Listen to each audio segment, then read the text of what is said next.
अस्सलामुअलैकुम दोस्तों, मैं हूं असलम आलम और आप देख रहे हैं गल्फ एक्सपर्ट।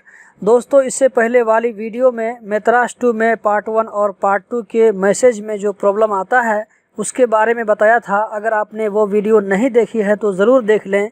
आज की वीडियो में हम बताने वाले हैं you have already registered in मेत्राश2 विथ अनदर नंबर। मतलब इससे पहले ही आप मेत्राश2 को एक दूसरे नंबर से एक्टिव कर चुके हैं। ये मैसेज उस वक्त शो करेगा जब इससे पहले ही हो सकता है 6 महीना पहले, साल भर या 2 साल पहले आपने मेत्राश बनाया था, लेकिन जिस नंबर से आपने एक्टिव किया था उस नंबर को आपने चेंज कर दिया या वो नंबर बंद हो गया।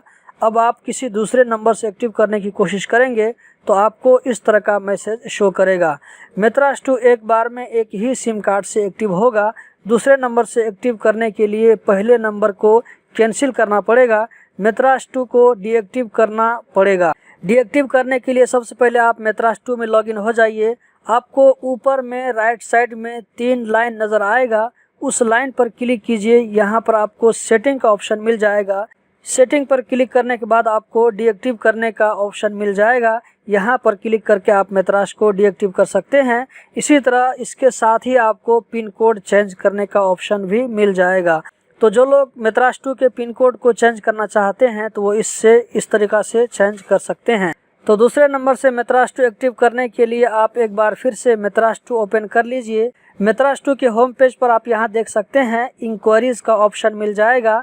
इस पर क्लिक करें। ये ऑप्शन आपको MOI इंक्वायरीज़ कंप्यूटर या लैपटॉप में भी मिल जाएगा। नीचे स्क्रॉल करें, मेत्राश पर क्लिक कीजिए। मेत्राश फॉर इंडिविजुअल पर क्लिक करें। यहाँ पर आपको ID नंबर रखने का ऑप्शन मिलेगा और यहाँ पर मोबाइल नंबर रखिए।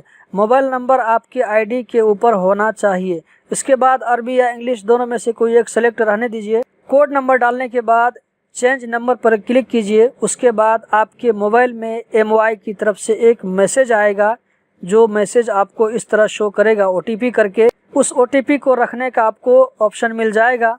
उसके बाद कन्फर्म पर क्लिक कर दीजिए। इस तरह नया नंबर से मेत्राश2 एक्टिव कर सकते हैं दोबारा। दोस्तों, OTP का मैसेज आने में कभी कभी प्रॉब्लम करता है, कभी जल्दी आ जाता है और कभी नहीं आता है। अगर मैसेज नहीं आता है तो आप हेल्पलाइन नंबर पर फ़ोन कर सकते हैं या पुराना सिम कार्ड फिर से ले सकते हैं अगर मिल सके तो। दोस्तों, मेत्राश2 के ऊपर मेरी और भी कई वीडियोस पहले से मौजूद हैं। उसमें मैंने बताया है कि इसको कैसे इंस्टॉल करेंगे, कैसे इसको एक्टिव करेंगे, स्टेप बाय स्टेप अच्छी तरीके से समझाया है। एक बार आप उस वीडियो को देख लेंगे तो अच्छी तरीके से समझ में बात आपको आ जाएगी। आज के लिए इतना ही, फिर किसी नई वीडियो के साथ हाजिर होंगे। चैनल को सब्सक्राइब करना मत भूलें, वीडियो को ज़रूर लाइक करें। बहुत बहुत शुक्रिया।